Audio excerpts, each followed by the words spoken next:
हम लोगों के प्रोग्राम में 6 महीना पहले आए। अभी SIR का मसला आया, भाई गुफरान साहब ने जिक्र किया, गांव आधा हिस्सा गायब हो गया था। डीएम के छाती पर डॉक्टर अयूब साहब का सेनापति, यासीन निजाम से लेकर यही आजम चौधरी, यही मौलाना तनवीर कासमी, 50 लोगों का डेलीगेशन लेकर मुलाकात हुई यही गुफरान भाई। और डीएम साहब ने वादा किया था कि अगर मैं खलीलाबाद संत कबीर नगर का डीएम रहूंगा तो देवरिया नासिर का एक एक बच्चा वोटर लिस्ट में उसका नाम रहेगा। और डीएम साहब ने वादा निभाया सबसे पहले जाकर। साहब, काम करने से काम होगा, सिर्फ तकरीर या पैसे की नुमाइश से मसले का हल नहीं हो सकता। अगर पैसे के बल पर कोई देश का नेता बनता तो सबसे पास ज्यादा पैसा धीरू भाई अंबानी और न जाने कितने अनिल अंबानी, तमाम लोग हैं। लेकिन नहीं, पैसा जरूरत है मगर जिंदगी नहीं है। याद रखना, पैसे से जरूरत पूरी की जा सकती है मगर जिंदगी नहीं। इसलिए आप तमामी लोगों से दरखास्त करूंगा कि भाई गुफरान साहब और पीस पार्टी का जो उन्होंने वादा किया है, इंशाअल्लाह संगठन के काम तेजी से बढ़ रहा है और संगठन के लिए आगे बढ़ेगा। आइए मैं चाहूंगा कि मुफ्ती तनवीर कासमी साहब जो आपके लिए बार बार आते रहते हैं, मैं चाहूंगा कि हजरत मुख्तसर सबक आप लोगों के बीच में अपनी बात को रखें।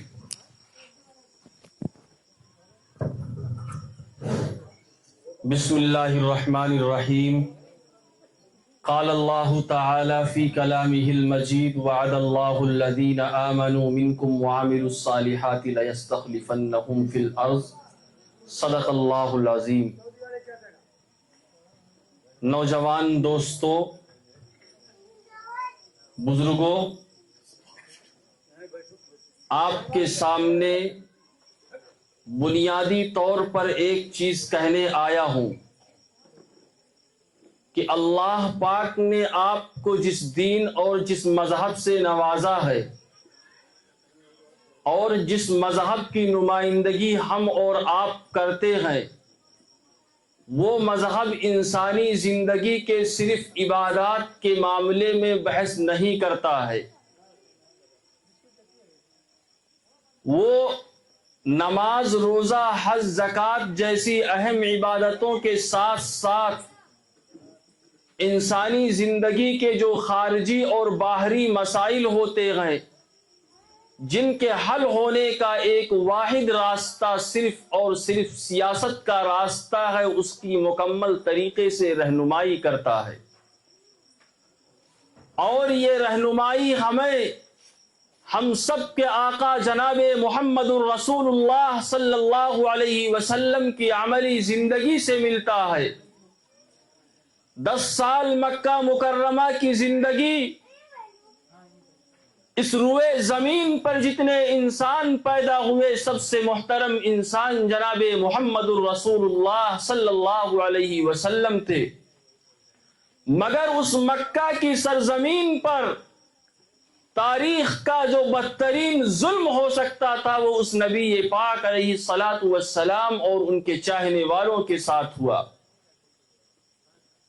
यही नबी थे, यही सहाबा थे, अल्लाह के हुक्म से हिजरत करके गए और कुरान की तालीम के मुताबिक जिंदगी में एक चीज सियासत को जोड़ लिया। उसी मक्का की सरजमीन पर फिर मुहम्मदुर रसूलुल्लाह फातिह मक्का की हैसियत से दाखिल हुए और जिस सरजमीन को तंग करने वालों में, चाहे वो अबू सुफियान हो या उमैया इब्ने खलफ हो या सैयदुश्शुहदा हजरत हमजा के कलेजे को चबाने वाली हिंदा हो, उन सब ने तहे दिल के साथ इस्तकबाल किया कि देखो मुहम्मदुर रसूलुल्लाह फातिह मक्का बनकर के रहमतुल लिल आलमीन बनकर के आए हैं। आज आपके साथ या हमारे साथ जुल्म इसलिए नहीं कि आप मुसलमान गए या हम मुसलमान गए। ये जुल्म धर्म की बुनियाद पर नहीं हो रहा है। जुल्म इसलिए हो रहा है कि आपने सियासत के रास्ते को छोड़ दिया। इसी मुल्क में जुल्म था दलित समाज पर, इसी मुल्क में जुल्म था यादव समाज पर, इसी मुल्क में जुल्म था निषाद समाज पर, राजभर समाज पर। मगर जब उन्होंने इस हकीकत को जाना, वो सियासत के मैदान में आए और अपने समाज को समझाया और समझा करके विधानसभा लोकसभा में पहुंच करके सरकार के हिस्सेदार बन गए। डॉक्टर अय्यूब साहब, यही सोच थी कि 10 फरवरी सन 2008 को अल्लाह ने सब कुछ नवाजा था, चाहते तो और लोगों की तरह जाते, सियासत का शौक अगर आ ही गया था और लोगों की तरह जाते, मुमकिना जीतने वाली पार्टियों के दरवाजों पर जाते, उनसे टिकट लेकर के आते, विधानसभा लोकसभा में राज्यसभा में पहुंच जाते, वो सब कुछ हासिल था। मगर ये एहसास किया कि आखिर क्या वजह है कि दूसरे समाज के बच्चे तरक्की कर रहे हैं, मगर मुस्लिम समाज के बच्चों के पास डिग्रियां तो बहुत दूर की बात है, उनके हाथों में मुकद्दमात की फाइलें ला दी जा रही हैं। दूसरे समाज के बच्चे पुलिस, एसपी और दरोगा बन रहे हैं। एक खास जहनियत और सोच के साथ मेरे समाज के नौजवानों को क्यों दहशतगर्दी के मुकद्दमात में फंसाया जा रहा है। 2007 में बहन जी की सरकार आई और यके बाद दीगरे खालिद मुजाहिद से लेकर के तारिक कासमी तक की गिरफ्तारियां हुई। किसी को जेल की सलाखों के पीछे अब तक डाला गया और किसी का जनाजा जेल के दरवाजे से निकला। आई ये सोच और फिक्र थी, ये एहसास हो गया सब कुछ सियासत के रास्ते से हो रहा है। अपने आप को निकाला उस बाहरगंज की क्लिनिक से, अपने आप को निकाला उस हॉस्पिटल की जिंदगी से कि मैं दिन के अंदर मेहनत करूंगा, रात के अंदर ऑपरेशन करूंगा। अल्लाह जो दौलत से नवाजेगा उस दौलत को इस समाज की सियासी तरक्की के लिए खर्च करूंगा। और खर्च किया भी। आपके बीच में आए, आपने ताकत दिया। जब बाहरगंज की सरजमीन से आए थे, पूरे हिंदुस्तान के किसी थाने में, किसी चौकी में 144 के उल्लंघन का कोई मुकदमा तक नहीं था। मगर जब फैसला लिया समाज को बेदार करने का, जो डॉक्टर अय्यूब किसी के लिए मसीहा थे, किसी के लिए भगवान थे, सरकारों ने दिन रात एक करके इस तरीके से विलन बनाया कि कभी ये नशे का मुकदमा लगा, कभी झूठे इल्जाम को लगाया गया और शर्त यही रखी गई कि सबसे बरात है, बस सिर्फ आप सियासत से सुबकदोश हो जाइए या दूसरे नेताओं की तरह नसीमुद्दीन सिद्दीकी और आजम खां बन करके किसी के दरबार में झुक जाइए।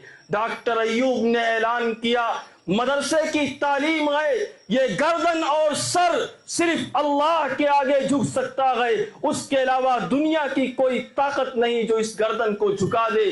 जेल की सलाखों के पीछे गए, उस जेल की सरजमीन को बिछौना बना करके रात की तन्हाई में अल्लाह से दुआ की कि अल्लाह इस समाज को समझ दे दे। डॉक्टर अय्यूब की गिरफ्तारी बहुत छोटा मसला है, अगर इस रास्ते में शहादत के बदले में इस कौम को क़यादत मिल जाए, मालिक तो ये सौदा भी मंजूर है। मेरे समाज के नौजवानों, आप बेदार होइए, अपने आप को संभालिए, अपने आप को होश में लाइए और भूल जाइए समाजवाद को, भूल जाइए बहुजनवाद को, भूल जाइए किसी कांग्रेस के सेकुलरवाद को। डॉक्टर अय्यूब के दामन को, उनके झंडे को थाम लीजिए, इंशाअल्लाह ताला हर तरह की मुश्किलात को हल हो जाएगी।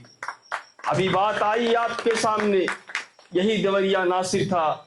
डॉक्टर यासिर निजाम के इस कहने की वजह से सबसे पहले गुफरान भाई से मिलने वाला मैं ही था। मामला बिल्कुल उलट था।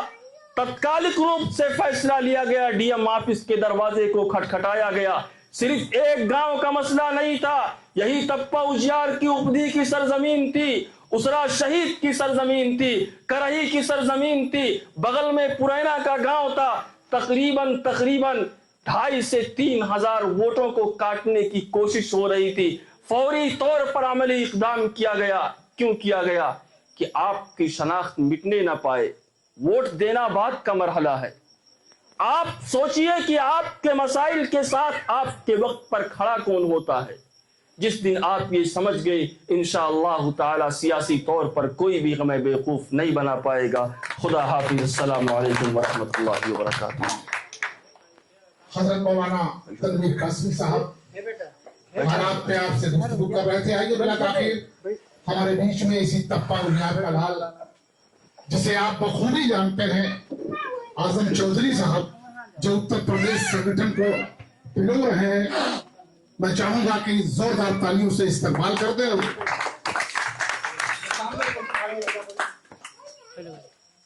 अस्सलाम वालेकुम। आप सब लोग यहाँ तशरीफ लाए गुफरान भाई के आवाज़ देने पे, इसके लिए मैं आप सभी का तहे दिल से शुक्रिया अदा करता हूँ। यहाँ सभी हमारे अपने बड़े हैं और नौजवान साथी हैं। साथियों, मैं आपको यकीन दिलाता हूँ कि पीस पार्टी के राष्ट्रीय अध्यक्ष जनाब डॉक्टर मोहम्मद अयूब सर्जन साहब जितना आपसे मोहब्बत करते हैं शायद कोई अपनी औलाद से करता हो।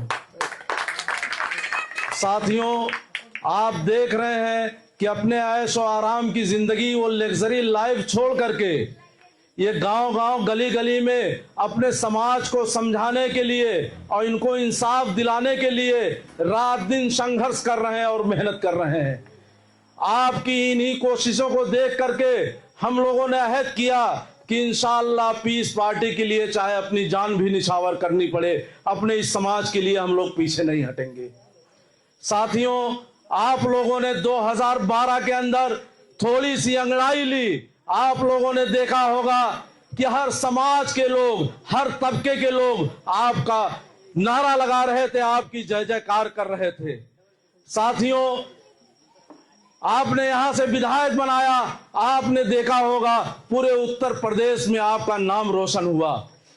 हर जिले, हर विधानसभा के लोग आपकी तारीफ करते नहीं थकते थे। वो कौन से लोग हैं? 313 विधानसभा के लोग जिन्होंने एक बेहतरीन लीडर को चुना, जिसने अदल इंसाफ कायम किया अपने विधानसभा के अंदर, सारे समाज को उसका हक देने का काम किया। साथियों, उसके बाद फिर हम लोग बीजेपी को हराने लगे और जिसके लिए हमने आज 78 सालों से अपनी जवानियां कुर्बान की, अपनी नस्लों को गुलाम बनाने का काम किया। साथियों, कोई आपके लिए आवाज उठाने वाला नहीं है। हम लोगों ने देखा, हम लोगों का बचपना रहा, यही दौरिया नासिर के लोग रहते थे और समरियामा के लोग रहा करते थे। कभी हम लोगों ने बसपा का जिंदाबाद लगाया, लेकिन जब सरकार बनी हम लोगों ने खूब जश्न मनाया कि हमारी सरकार बन गई। साथियों, लेकिन उसके बाद हमने देखा कि थाने से लेकर के, होमगार्ड से लेकर के पुलिस दरोगा, डीआईजी, सारे लोग दलित समाज के लोग हुए। साथियों, उसके बाद हमने समाजवादी की सरकार बनाई। हमने छोड़ा कि यहां हमारा मुस्तकबिल नहीं है, हम समाजवादी के साथ जुड़ेंगे। हमने समाजवादी की सरकार बनाई, लेकिन सरकार बनाने के बाद आपने देखा होगा उसने भी सिर्फ अपने समाज के लोगों के साथ इंसाफ किया। आपको कोई पूछने वाला नहीं है। वो जानते हैं कि सिर्फ बीजेपी का डर आपके अंदर पैदा करो और इनसे वोट लो। आपके ऊपर जो भी समस्याएं आती हो, चाहे आपके मसाजिदों को शहीद किया जाता हो या मदारिसों को तोड़ा जाता हो, बताइए आपके लिए कोई बोलने वाला है? जिसके लिए आप अपनी जवानियां कुर्बान करते हैं। आज भी किसी गांव में हमारे नौजवान भाई इस पर डिस्कस करते हैं कि आप एक विधानसभा लेकर के, 4 विधानसभा लेकर के क्या करोगे। साथियों, मैं बता दूं, जिस दिन हमारा समाज संगठित हो गया, एक साथ हो गया, तो इंशाअल्लाह आप तुरंत सरकार बनाओगे। इसी 2027 के बाद आपके ऊपर कोई गंदी नजर डालने वाला नहीं बचेगा। साथियों, ये जुल्म जो हम पे हो रहे हैं, इस जुल्म को रोकने का वाहिद एक रास्ता है कि हमारा समाज मुत्तहिद हो जाए और दूसरे जिन समाजों को इंसाफ नहीं मिला उसको भी अपने साथ मिला ले। इंशाअल्लाह सरकार आपकी बनेगी। साथियों, ये बहुत आसान तरीका है, लेकिन हमने आज 78 सालों से यह अहद कर रखा है कि सिर्फ हम गुलामी करेंगे, सिर्फ दूसरों की सरकार बनाएंगे और दूसरों की बिगाड़ेंगे। साथियों, अपने इन आने वाली नस्लों के लिए कुछ कर दीजिए, अभी वक्त है। शायद 2-3 सालों के बाद ऐसा वक्त आपके पास आएगा कि आप किसी को भी पुकारेंगे, कोई आपकी आवाज उठाने वाला नहीं रहेगा। जिसको आपने नेता बनाया, समाजवादी बसपा के लिए या तो जमीन दोज कर दिए गए या तो सलाखों के पीछे डाल दिए गए। आज कोई आपका नाम लेने वाला नहीं है। साथियों, मैं आपसे ये वादा करता हूं, आप पीस पार्टी के साथ संगठित हो जाएं, मुत्तहिद हो जाएं। वही सारे लोग जो आज आपका नाम नहीं ले रहे हैं, आपका जय जयकार नहीं किया, तो आप मेरा गिरेबान पकड़िएगा, कह दीजिएगा कि आजम चौधरी आपने क्या कहा था। साथियों, मैं आप सब लोगों से आखिर में फिर एक बार अपील करूंगा कि आप लोग अपने परचम के नीचे आ जाएं, एक मजबूत संगठन बना लें। और जो हमारे बड़े बुजुर्ग हैं, सरपरस्ती के लिए अपना नाम और मोबाइल नंबर दे दें। जो हमारे नौजवान हैं वो आए, जुड़े, इंशाअल्लाह मिल करके हम इन आने वाली नस्लों का एक बेहतरीन मुस्तकबिल लिखेंगे। अस्सलाम वालेकुम। मोहतरम हज़रात, आप थे आजम चौधरी साहब जो अपने ख्यालात और हालात पर आपसे गुफ्तगू कर रहे थे। फिर मैं अर्ज कर दूं कि आज की ये जो बैठक है, इस बैठक का मकसद ये है कि डॉक्टर साहब से रूबरू, चाहे उन शिकायत हो या उनकी कमियां हो या कोई गुस्ताखी हो या जो भी हो, आप बेतकल्लुफ उनसे सवालात करें, पूछें।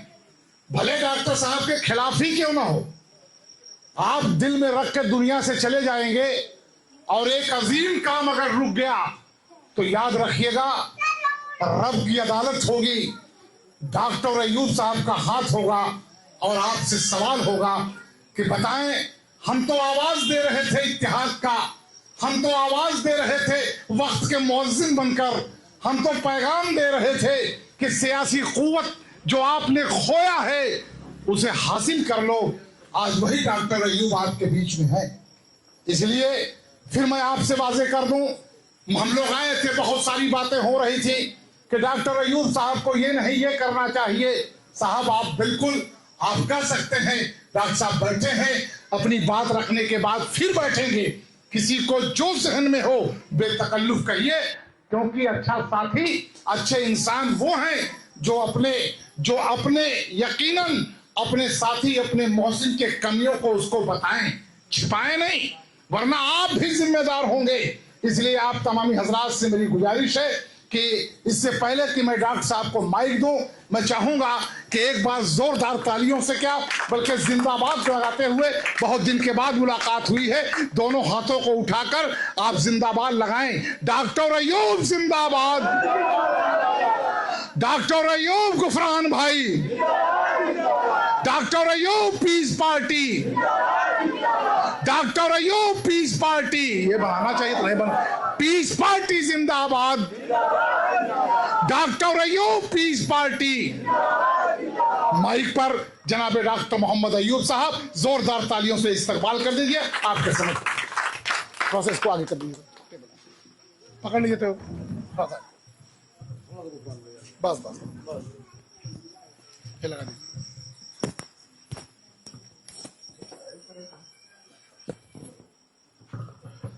अस्सलाम वालेकुम।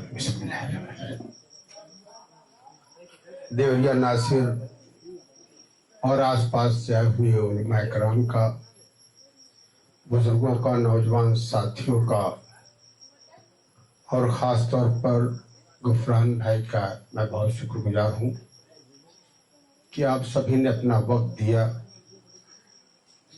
अभी बहुत लंबी चौड़ी तकरीर हम सभी नहीं करने आए हैं, बल्कि हम चाहते हैं कि आज जो हमारे मसाइल हैं,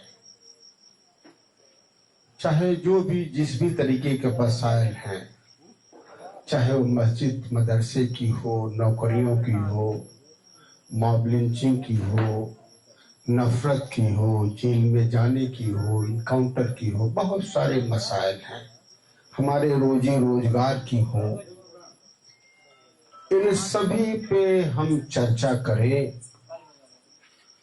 और इसका क्या हल है हम उसको तलाशें और उस पर अमल करें। अभी हम सभी इशा की नमाज पढ़ के आ रहे हैं और हम सभी सूरह फातिहा पढ़ते हैं। मैं भी एक मदरसे का तालीम रहा हूँ, 5वीं तक की तालीम हमारी मदरसे से हुई है। इसलिए अपने दीन से, अपने कौम से, अपने मस्जिद मदारिस से, उलमा इकराम से खास हमारी उनसियत है, लगाव है।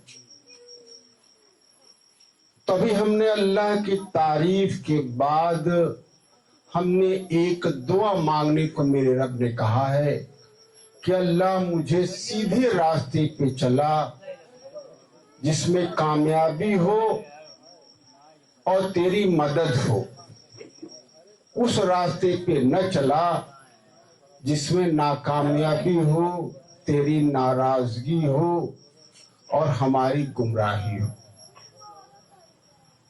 मतलब बिल्कुल साफ है कि जो सबसे अहम इबादत है नमाज, और बिना सूरह फातिहा के पढ़े हमारी कोई नमाज नहीं हो सकती। मतलब यह है कि इसमें और उसमें अल्लाह की तारीफ के बाद सिर्फ ये दुआ मेरा रब कहता है कि हम उस रास्ते पर चले जो कामयाबी का रास्ता है, उस रास्ते पे नहीं है जिसमें नाकामयाबी हो, गुमराह हो। मतलब बिल्कुल साफ है कि रास्ते का चुनना सबसे इंपॉर्टेंट है, सबसे महत्वपूर्ण है और सबसे जरूरी है। तो हम इसको देखें कि जो हमारे मसाइल हैं वो हमारे मसाइल वो किस वजह से है। अभी मौलाना तनवीर कासमी साहब ने कहा कि इसलिए नहीं है कि हम मुसलमान हैं।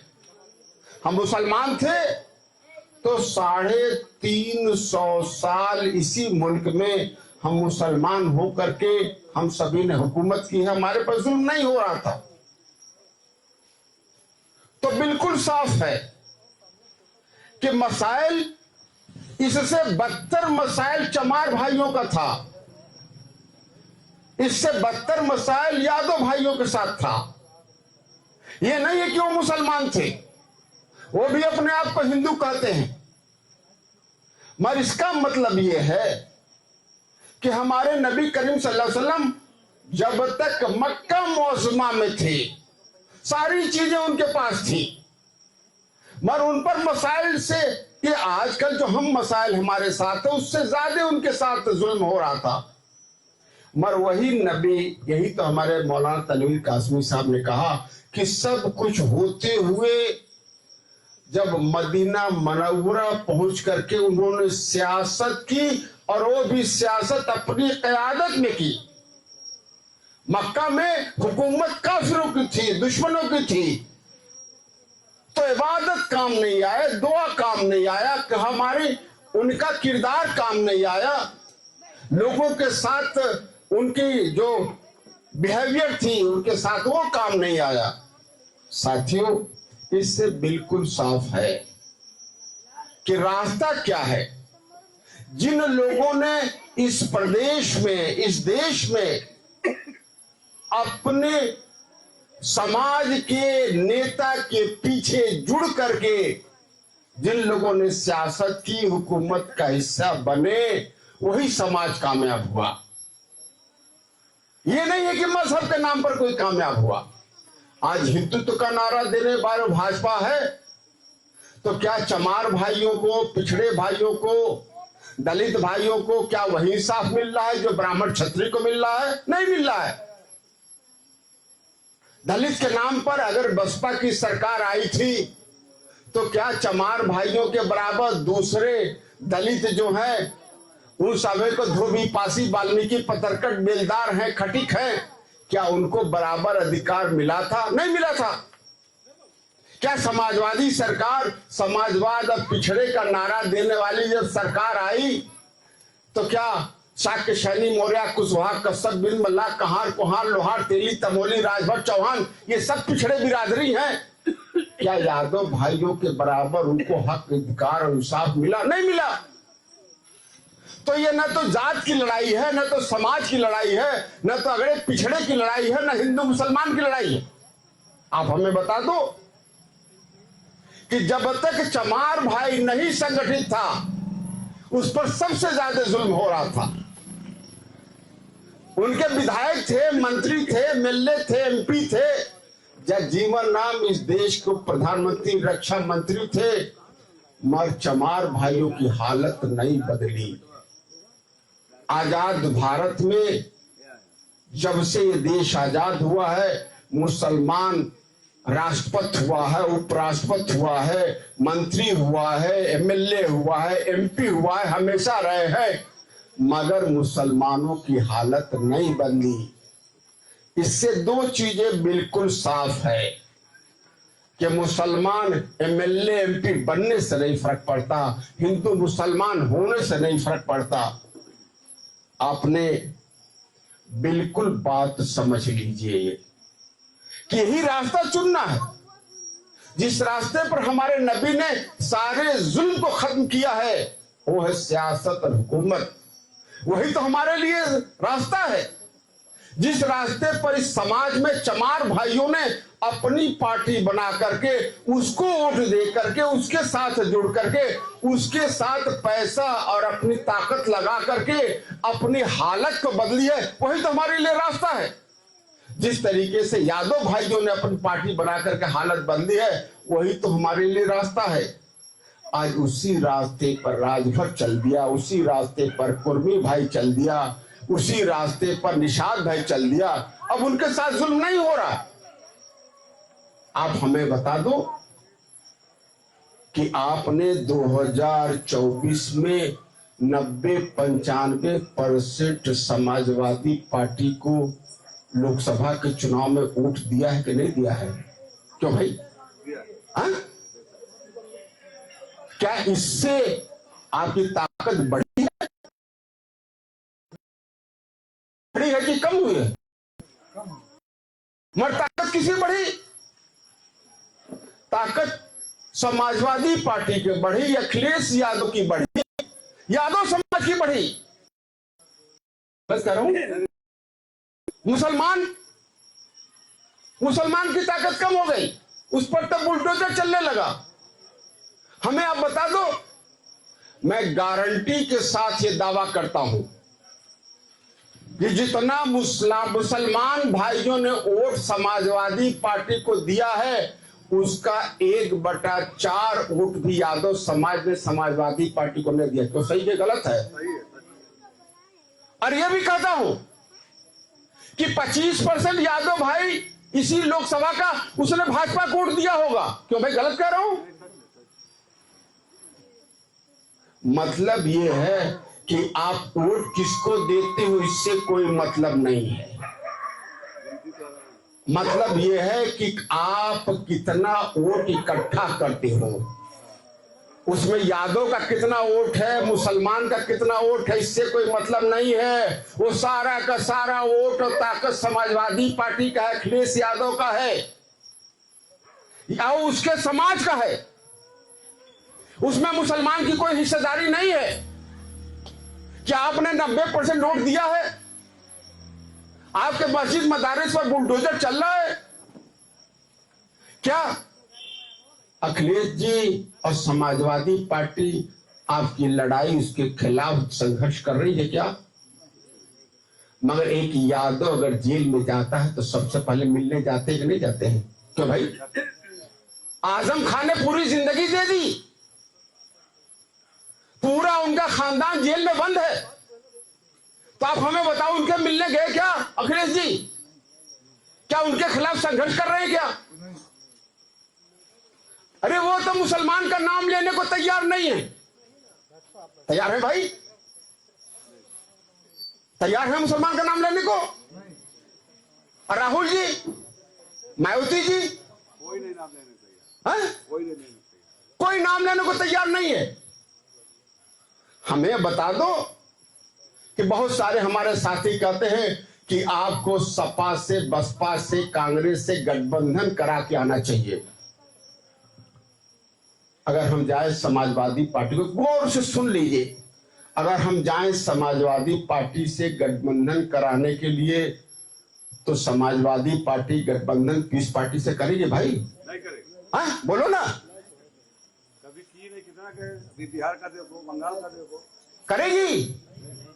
अरे बोलो ना अब भाई, हमारा मसाला अकेले नहीं है, करेगी भाई। आप 90-95% वोट दिए हो, पूरे लोकसभा का सारा मुसलमान समाजवादी पार्टी के दफ्तर में जाए, कहे पीस पार्टी से वोट लिए हो, मुसलमान वोट दिया है, पीस पार्टी से गठबंधन कर लो, करेगी भाई? नहीं करेगी। नहीं करेगी, वोट लेगी, करेगी। अरे हमें तो घुसने नहीं देगी कार्यालय में, और आप भीड़ बना के जाओगे तो डंडा बरसवाएंगे पुलिस से। बरसाएगी नहीं बरसाएगी कि डकैत आ गए सब। मगर हमें एक और तरीका बता दो कि 90% उन्हें दिए हो, अगर 80% ही पीस पार्टी को मुसलमान उत्तर प्रदेश में दे दे तो समाजवादी पार्टी गठबंधन करेगी कि नहीं करेगी? करेगी। हाँ, उसकी गरज है, करेगी। और राहुल जी नहीं करेंगे, वो भी करेंगे। और मायावती जी वो भी करेंगे। उनसे कहने जाना पड़ेगा? नहीं, खुद आएंगे। अरे कहने नहीं जाना पड़ेगा, डॉक्टर अयूब के घर के चक्कर दूसरे दिन लगाना शुरू कर देंगे सब। और गुफरान भाई के घर सबसे पहले धरना देंगे लोग कि नहीं, क्या है तो भाई हो है नहीं है। इनसे डॉक्टर साहब की बड़ी पड़ती, इनको गाड़ी में बिठा करके जबरदस्ती लेके जाएंगे, डॉक्टर साहब से मिलवा दो, कर जाएंगे नहीं जाएंगे भाई? और जितना जो आज आपको नफरत से देखते हैं, अलग अलग नाम से पुकारते हैं, मुझे नहीं कहना है अलग अलग नाम से, और जितनी लंबी दाढ़ी देखेंगे आज वो कहते हैं उतना बड़ा कट्टरपंथी है, उतना बड़ा पाकिस्तानी है, उतना बड़ा देश का दुश्मन है। जब गठबंधन करना होगा तो सबसे पहले झुक के सलाम करेंगे कि नहीं करेंगे? करेंगे नहीं करेंगे साहब? करेंगे। और गठबंधन जब होगा, अगर आज हम खड़े हो जाएं तो यादव भाई हमें वोट देगा भाई? नहीं दे। नहीं दे। हमको वोट देने के लिए सपा को छोड़ करके भाजपा को जिताने के लिए वोट देगा? देगा कि नहीं देगा? और सपा से गठबंधन होगा तो यादव वोट देगा कि नहीं देगा भाई? यही तो तरीका है। आप अगर अपने साथ जुड़े रहेंगे तो हर आदमी आपकी सिफारिश में लग जाएंगे। फिर किसी की औकात होगी आपके मस्जिद मदरसे की तरफ देखने की औकात होगी किसी की? किसी मुसलमान की तरफ आंख उठा करके देखने की किसी की हैसियत होगी? नहीं हो सकती। आप हमें बता दो, आपसे बेहतर मिसाल किसके पास है? 2012 में जब आप जीतना चाहे तो सपा ने कलाम भाई को दिया, वो टिकट दिया, बसपा ने मशरूर भाई को टिकट दिया, एनसीपी ने मुसलमान को टिकट दिया, एक ब्राह्मण भाजपा का था। आप चुनाव जीते कि नहीं जीते 2012 में? कोई हरा पाया? नहीं हरा पाया। जब आप जीतना चाहोगे दुनिया की कोई ताकत नहीं हरा सकती। उस वक्त 20,000 हमारे पिछड़े दलित भाइयों ने पीस पार्टी को वोट दिया। आप इकट्ठा रहोगे। अगर यादव सपा का साथ छोड़ दे तो मुसलमान वोट देगा भाई उसे? अगर बसपा का साथ चमार भाई छोड़ दे तो उसे मुसलमान वोट देगा? यही तो सही तो तमाशा है। अगर आप जुड़ोगे तो सारा समाज आपके साथ जुड़ेगा। तो यही तो तरीका है सियासत का, यही तो रास्ता है कामयाबी का। यही दुआ तो हम सूरह फातिहा में करते हैं और यही तो हमारे नबी की सुन्नत है, यही तो रब का हुक्म है। हम अपनी दुनिया भी खराब कर रहे हैं और आखिरत भी खराब कर रहे हैं। साथियों, यही बात मैं आपसे कहने आया हूं। अब मिसाल आप समझ लो, आज आपके साथ कितना जुल्म हो रहा है। इस जुल्म को खत्म होने का सबसे बेहतरीन मिसाल है, जब तक हमारी तरीके से चमार भाई 40 साल तक कांग्रेस को वोट दे करके उनकी सरकार बनाता रहा तो चमार भाइयों का पूरा गांव जला दिया जाता था। उन्हीं के वोट से बनी कांग्रेस की सरकार थी। मंत्री थे, एमएलए थे, रक्षा मंत्री थे, कोई पूछने वाला नहीं था। उनकी बहन बेटियों की इज्जत आबरू दिन में लूट ली जाती थी। उनको अपने बगल में बैठने दिया जाता था। उन चमार भाइयों को परछाई से भी ब्राह्मण कहता था कि हम अपवित्र हो जाएंगे। साथियों, आज जब उनकी पार्टी बना ली, सरकार बन गए, आज कोई विधायक एमएलए एमपी की नहीं है, सरकार में कोई नहीं है, मगर आज उसी दलित समाज का अंबेडकर जी की मूर्ति हर जगह लगी हुई है। सरकारी जमीन पर लगी है कि नहीं लगी है? इस सरकार की हैसियत नहीं है। जो सरकारें, जिस समाज पूरे कौम को जला दिया जाता था, आज उस सरकार की आज हैसियत नहीं है, किसी की हैसियत नहीं है कि उस मिट्टी के मूर्ति की एक उंगली तोड़ने की भी हैसियत है भाई? नहीं है। हाँ? नहीं है। मगर आप दूसरे को, सरकार को, दूसरे को वोट दे रहे हैं, तो आप इतने अपने आप को कमजोर कर लिए हो कि अगर ये सरकार चाहे हुक्म दे दे कि इस जिले के सारे मस्जिद मदारिस को बुलडोजर से गिरा दो, तो कोई रोकेगा भाई? हाँ? यही तो हमारी हालत हो गई। तो ये हालत तो हमने अपना कर दिया, हमने पूरी ताकत दूसरे को दे दी है, अपने दुश्मनों को पूरी ताकत दे दी है। साथियों, यही तो हल है। ये हमें आज समझ में आवे या और बर्बाद हो जाने के बाद समझ में आए, हल तो यही है, इसके अलावा कोई हल नहीं है। आप सभी लोग आए, आप सभी का शुक्रिया अदा करते हुए अपनी बात को खत्म करूंगा। ये हमारी सोच थी, पीस पार्टी की सोच थी। आप अपनी बात जो भी कोई पूछना चाहे पूछे, जो मशवरा देना चाहे मशवरा दे, इंशाअल्लाह हम लोग इस पर काम करें। अल्लाह हाफ़िज़। मोहतरम जनाब डॉक्टर अयूब साहब ने आपके विधायक रहे, जिनके किरदार को, काम को, जिसके इखलाक को आपने देखा है,